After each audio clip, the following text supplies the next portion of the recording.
हमारे यहाँ किसी ने ये नहीं सोचा है कि एक्ट्रेस बनी, इसलिए मैं एक्ट्रेस चाहती हूँ। अच्छा। I want to become a model. ये पहले सकाफत है इस इलाके का।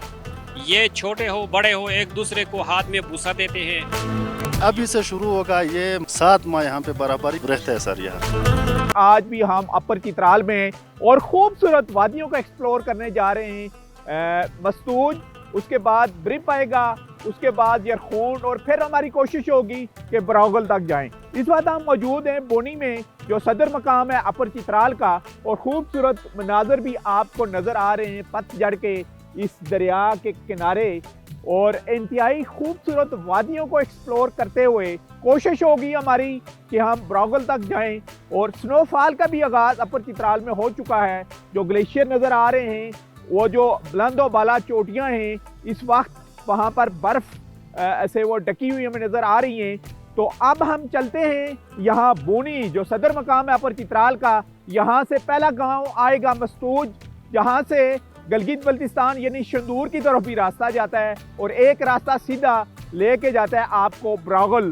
तो रास्ते में हम क़याम करते हुए जाएंगे, यानी मुख्तलिफ जो छोटे छोटे तारीखी गाँव आएंगे उनके बारे में हम आपको बताते हुए चलेंगे। तो चलते हैं जी मस्तूज की तरफ।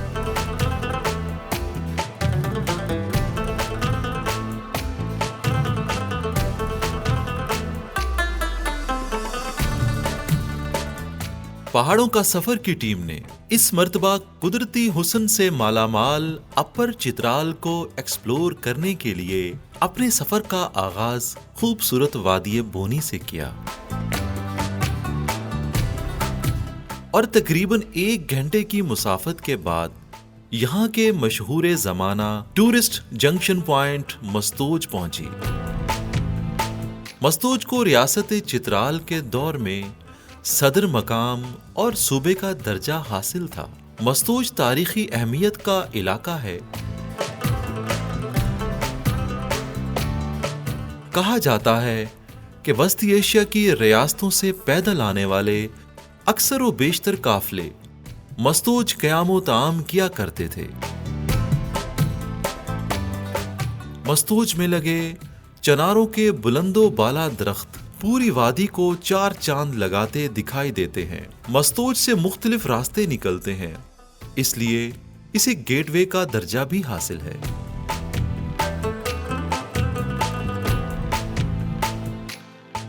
यहाँ से पाकिस्तान के शुमाली इलाका जात गिलगित बल्तिस्तान और दुनिया के बुलंद तरीन शंदूर पोलो ग्राउंड की तरफ भी रास्ता जाता है, जबकि एक रास्ता पाकिस्तान और अफगानिस्तान के जीरो बॉर्डर की तरफ भी जाता है।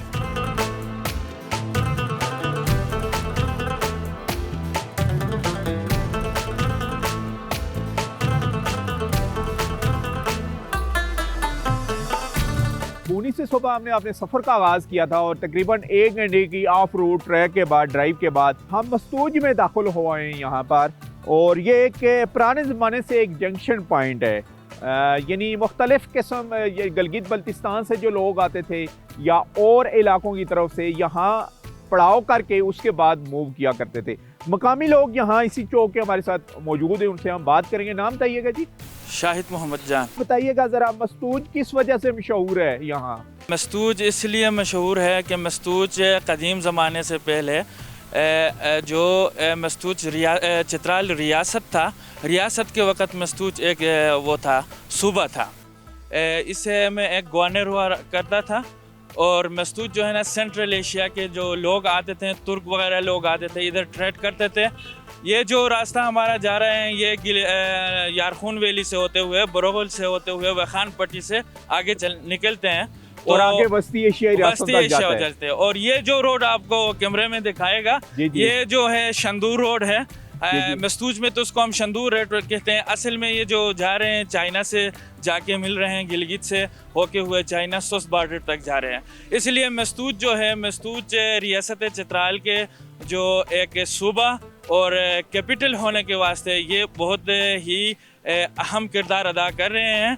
और जो पहले वक़्त में जो वो होता था, तिजारत होता था, जो तुर्क लोगों से, ताजिकिस्तान वगैरह जो सेंट्रल एशिया से जो लोग आते थे, वो मस्तूज में आते थे और इधर से अपने तिजारत का आगे से शुरू करते यानी थे। यहाँ ठहराव भी करते थे? ये पड़ाव था उनका। पड़ाव था। अच्छा, इसके अलावा आप भी टूरिस्ट जब आते हैं यहाँ पर रुकते हैं?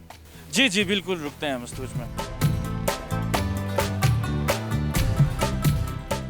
पुराने वक्तों में जब रियासत चित्राल और उससे भी पहले का जो दौर हम देखते हैं तो कहा जा रहा है कि वस्ती एशियाई रियासतों की जो तिजारत होती थी वो इसी पॉइंट पर आके वो रुका करते थे, पड़ाव किया करते थे और उसके बाद वो मूव करते थे नीचे।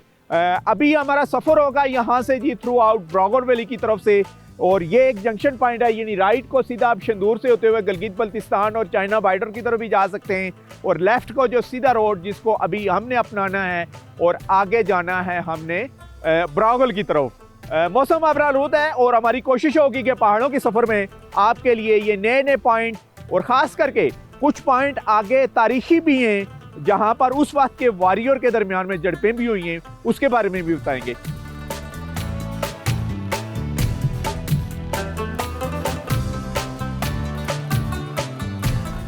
पहाड़ों का सफर की टीम ने मस्तूज से होते हुए जन्नत नज़ीर इलाके बरीब पहुंची, जो दरअसल फ्लड जोन है।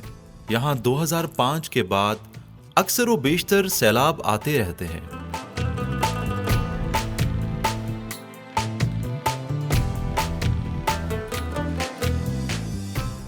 मस्तूज से तकरीबन 1 घंटे की ड्राइव के बाद हम ब्रेप में पहुंच चुके हैं और ये भी खूबसूरत गांव है, लेकिन ये गांव इस तरीके से बदकिस्मत भी है कि 2010 से ऑनवर्ड जो ग्लेशियर पिघलते हैं तो सैलाब की जद में होता है और तकरीबन हर साल यहाँ पर सैलाब भी आता है। थ्रू आउट ये जो माउंटेन्स और रीच आप देख रहे हैं, ये फ्लड जोन में तो इलाके आते ही हैं लेकिन खूबसूरत भी हैं और यहाँ के रहने वाले लोग भी बहुत खूबसूरत हैं। कामी लोग हैं हमारे साथ, उनसे बात करेंगे। जी नाम बताइएगा। जी नेक मुरादुर से, मेरा एक्स नाजिम हूँ मैं। अच्छा नेक, ज़रा इस इलाके के बारे में बताइएगा। जी सर, ये इलाका जो है तकरीबन 1200 घराने पर मुश्तमिल है, ब्रेप है ये इलाका। मरकजी गांव है आगे जो वखान है उसका ये? जी ये जो है अपर याखून का मरकज़ है ये, और यहाँ जो है पुराने ज़माने में तिजारत के सिलसिले में चीनी लोग आते थे और तुर्क लोग आते थे, उनके कोई कब्रिस्तान भी इधर मौजूद है जो मर चुके हैं उस टाइम। और यहाँ पर आके वो पड़ाव करते थे, ठहरते थे, फिर आगे जाते थे? फिर आगे जाते थे जी। और ये फिर किन किन इलाकों की तरफ निकलते थे वो? यहाँ से जो गिलगित बल्तिस्तान की तरफ निकलते थे शंदूर पास से, और दूसरे मेन चित्राल की तरफ जाते थे। अच्छा, गिलगित बल्तिस्तान से निकल के चाइना की तरफ? चाइना की तरफ और आते वस्ती एशियाई रियासतों से थे? जी जी, ये ब्रॉल पास जो है ये तकरीबन 5 ममालिक से ये टच करता है। अभी हम आपको लेके जाएंगे जी, नेक्स्ट हमारा पड़ाव होगा यारखून लश्ट में। वहाँ कुछ देर हम क्याम करेंगे क्योंकि बारिश भी हो रही है और वहाँ से हमें व्यू भी नज़र आएगा। क्या ब्रॉगल आज ही हम पहुँचते हैं या कल हम अपना सफ़र कंटिन्यू करेंगे? वस्ती एशियाई रियासतों का पुराना, हज़ारों साल पुराना ये रूट रहा है जिससे तिजारत होती रही है इस खिते को। अपने हैं सब घर वहाँ पे खास हैं, बुलंदी पर है रहते दिल के पास है, रौनके पाओगे देखोगे जिधर, आओ मिलके करें पहाड़ों का सफर, आओ मिलके करें पहाड़ों का सफर।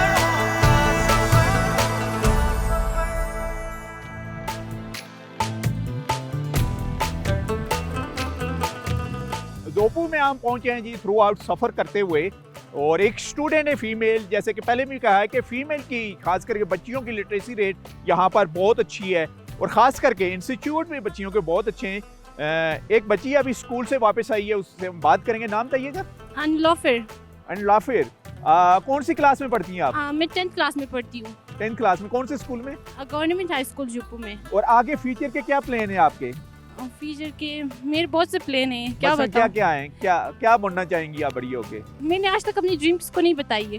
नहीं, हमें बता दें, पूरी दुनिया डिस्कवर पाकिस्तान के थ्रू देख ले। मैं एक्ट्रेस बनना चाहती हूँ। एक्ट्रेस बनना चाहती हैं आप? क्योंकि हमारे यहाँ किसी ने ये नहीं सोचा है कि एक्ट्रेस बनी, इसलिए मैं एक्ट्रेस चाहती हूँ। अच्छा। I want to become a model. इस इलाके के बारे में 2 जुमले बोले। हमारे इलाका है ना, वो मुझे पसंद नहीं है क्योंकि बहुत ज़्यादा सर्दियाँ यहाँ होती है। यहाँ से तो बहुत ज़्यादा है, मतलब 7 महीने तो जब सर्दियाँ होती है ना, इसलिए हमें बहुत बहुत मुश्किलात पेश आते हैं यहाँ रहने के लिए। तो गवर्नमेंट से क्या अपील करेंगी आप? मैं ये अपील करना चाहती हूँ कि हमारे यहाँ ना स्कूल ना बहुत अच्छी तरह हो, मतलब हमारे यहाँ सिर्फ 10 तक है ना, मैं चाहती हूँ कि सेकेंडरी भी बने। सेकेंडरी में आप फर्स्ट ईयर सेकंड ईयर कहाँ जाके आप दाखिल होंगी, कौन से शहर में जाएंगी आप? मैं चाहती हूँ कि मैं यहाँ से नीचे जाऊँ, मेरा गम नंबर 2। यहाँ पर एक रीच भी नजर आ रही है थ्रू आउट, अच्छी खासी, और ग्लेशियर बर्फ बिल्कुल नीचे तक आ चुकी है। तो हमारे साथ लोकल हैं यहाँ, इनसे बात करेंगे। नाम बताइएगा जी। सर मेरा नाम कलीमुल्ला है सर। कलीमुल्ला, बताइएगा इस जोपू के बारे में और खास करके ये जो रीच है इसके बारे में। ये सामने जो वैली है ना सर, इधर से अंग्रेज लोग आते हैं, वो इधर से ट्रैकिंग करके हुंजा वैली चले जाते हैं, और अभी लोग बहुत कम आते हैं। ये थोड़ा ये रास्ते का मसला है, सिला मिलाप आते और हैं। कितने टाइम में हुंजा का रास्ता है प्यादल ट्रैकर के लिए? ये करीबन 1 दिन का रास्ता है। 1 दिन का। और कौन कौन से आगे गांव आते हैं हुंजा तक? इसमें गाँव सिर्फ एक यही आता है सर, और गाँव नहीं है सर। और ये थ्रू आउट रीच ही है, पहाड़ी है? पहाड़ी इलाका है सर, इसमें ग्लेशियर भी है सर, उसमें थोड़ा मुश्किल है वो ट्रैकिंग करना, हर एक तो कोई नहीं जा सकता है ना सर इसमें। दूसरा बताइएगा, ये हाथ पर जो बच्चियां या फीमेल जो हैं जिनसे भी हैंडशेक करती हैं वो बोसा भी देती हैं, इसका बताइएगा, ये आपके रिलीजन में है? हाँ सर, ये पहले सकाफत है इस इलाके का। ये छोटे हो बड़े हो एक दूसरे को हाथ में बूसा देते हैं।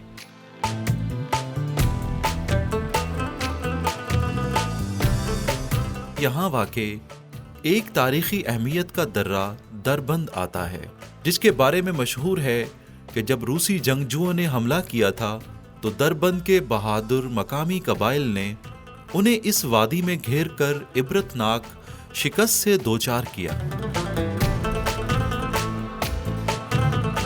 कहा जा रहा है कि यहाँ पर भी एक मार्का हुआ है, और बुलंद और बाला पहाड़ भी हैं, कुछ पुराने आसार भी नजर आ रहे हैं, वाल बुनी हुई हैं। अपना नाम बताइएगा जी। सर मेरा नाम शराजीज खान है। शराजीज खान, बताइएगा इस दरबंद के बारे में। सर ये दरबंद का इलाका है, दरबंद से आगे ये अपर यारखून कहलाता है, यहाँ से नीचे ये लोअर यारखून है, और ये इस इलाके का नाम दरबंद है। दरबंद किस वजह से इसका नाम पड़ा है? सर जी ये पहले ज़माने में यहाँ मुख्तलिफ लोग आते थे, इन लोगों पर हमला करते थे, माल मवेशी ले जाते थे, इलाके पर कब्जा करते थे। तो 1867 में यहाँ एक मारका हुआ है, तो इस मारके के में उन लोगों को जो बोल्शेविक कहते थे, जो रशिया और वस्ती एशिया मुख्तलिफ इलाके से आते थे, यहाँ से आगे जाने नहीं दिया है, बंद किया है। इस वजह से इस इलाके को दरबंद कहते हैं। चलिए जी, थैंक यू वेरी मच। अब आगे की तरफ हम सफ़र पर रवां दवाएं, एक नई वादी में दाखिल होंगे और उसके बारे में भी आपको बताएंगे।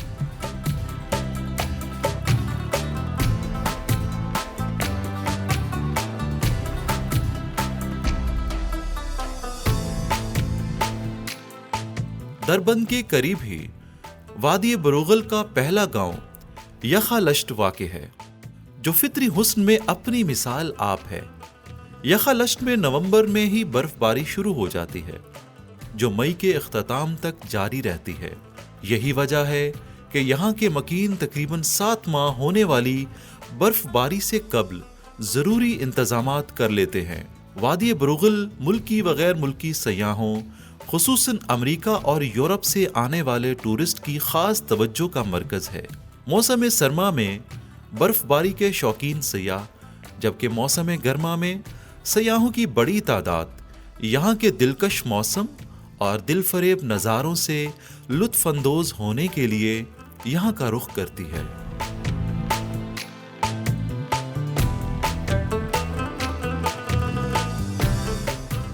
यरखुलश्त में हम पहुंचे हुए हैं जी। यहाँ पर सूबेदार शहाबुद्दीन के हुजरे में इंतहाई ठंड, बाहर बर्फ और अंदर अंगीठी लगी हुई है, जिसकी वजह से थोड़े हम हीट अप हुए हैं।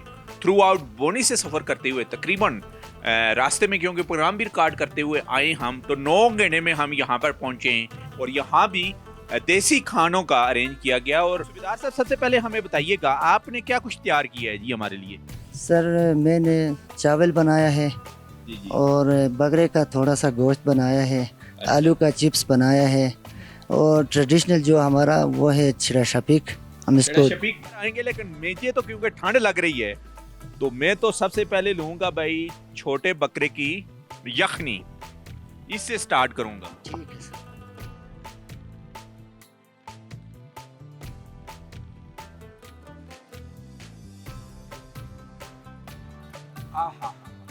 मजा आ गया जी। अब आते हैं ट्रेडिशनल फूड की तरफ। ये कौन सी डिश है जी, इसका नाम क्या है? इसको आगे कीजिएगा जरा। शपीक इसका नाम है। अच्छा जी, देसी घी से बनाया गया है, जो दूध भी इसमें इस्तेमाल होता है, बस इसको छिड़ा शपीक बोलते हैं। बहुत हैवी खुराक होगी।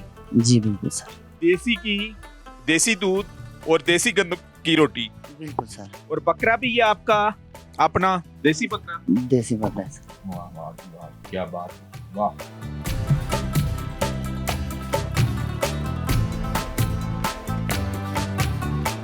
चलें जी, अभी हम सख्त थके हुए हैं, ज़ाहिर है 9R का इस पहाड़ी रूट के ऊपर और ऑफ रूट ट्रैक के ऊपर सफ़र करते हुए यहाँ तक पहुँचे हैं। अब यहाँ पर हम खाना खाएंगे और सुबह ज़रा आपको नज़ारे करवाएंगे बाहर यहाँ पर इस कस्बे में जो बर्फ़ हुई हुई है उसके भी। तो शुरू करते हैं जी, खाना शुरू।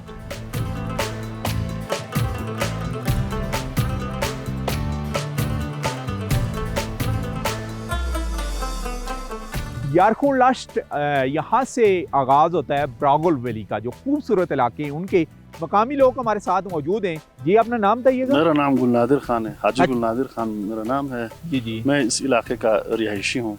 यहाँ के लोग जो है पढ़े लिखे लोग भी मौजूद है, यहाँ पे मुलाजिम पेशा भी मौजूद है। ज़्यादातर यहाँ पे ये एजुकेशन न होने की वजह से, हुकूमत का कोई तवज्जुह नहीं होने की वजह से टैलेंट मौजूद है। टैलेंट बहुत मौजूद है, हर आदमी के पास है, हर अच्छा, लड़के ये के पास है। का बताएं कि कितने माह यहाँ बर्फ रहती है? यहाँ से अभी से शुरू होगा, ये मई तक बर्फ रहता है सर यहाँ इस इलाके यानी में। 7 माह। 7 माह यहाँ पे बराबरी के लिए उनके लिए घास भूसे भी इकट्ठा करना पड़ता है, लकड़ियाँ भी इकट्ठा करना पड़ता है। तो राशन अगर रास्ते ये स्नो स्लाइडिंग की वजह से या लैंड स्लाइडिंग की वजह से बंद हो तो फिर यहाँ पे राशन का भी बहुत मसला हो जाता है। तो इसका मतलब है कि जो गर्मियों का सीजन होता है उसमें गला भी इकट्ठा होता है, लकड़ी भी इकट्ठी होती है, इकट्ठा करना पड़ता है। और आबादी कितनी है, कितनी तादाद में ये आबादी है? सर यहाँ पे तकरीबन दरबंद से लेके बोरोवल तक कोई 400 450 घराने पर मुश्तमिल है। अच्छा, टूरिस्ट सबसे ज्यादा कहाँ टूरिस्ट सबसे बाहर के लोग आते थे सर।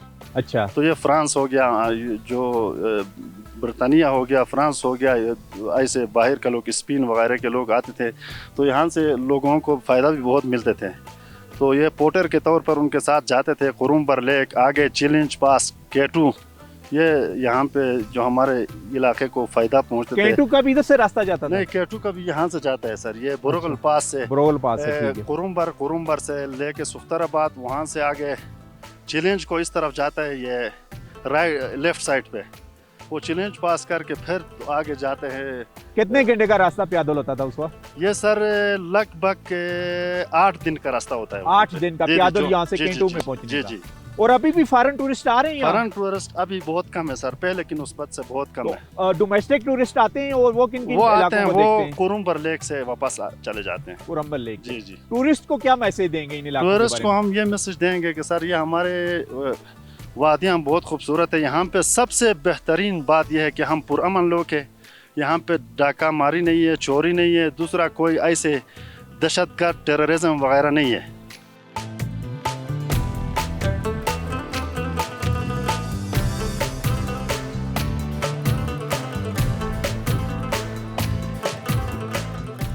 जी, बरहाम पहाड़ों के सफ़र में आज का हमारा सफ़र था डिस्ट्रिक्ट चित्राल, जो 2019 में कायम किया गया। इसकी खूबसूरत वादियों का सदर मकाम बोनी से हमने सफ़र का आगाज़ किया।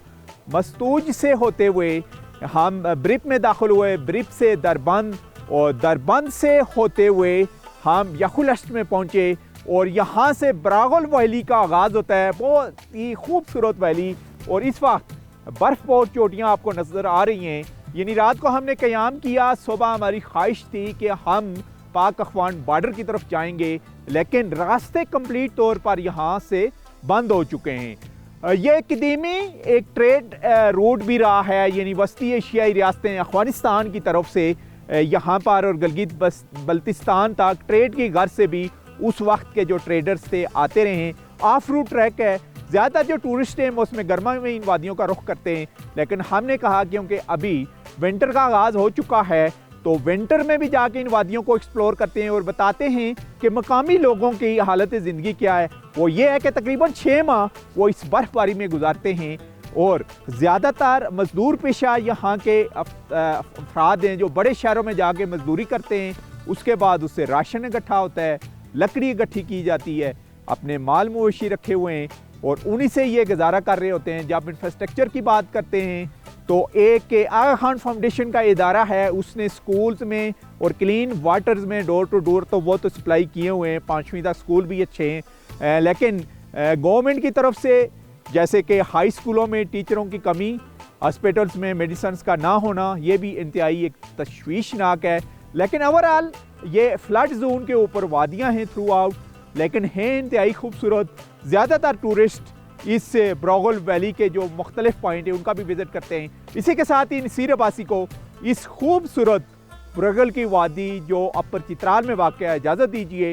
नेक्स्ट वीक किसी और जगह को एक्सप्लोर करेंगे, तब तक के लिए अल्लाह हाफिज़।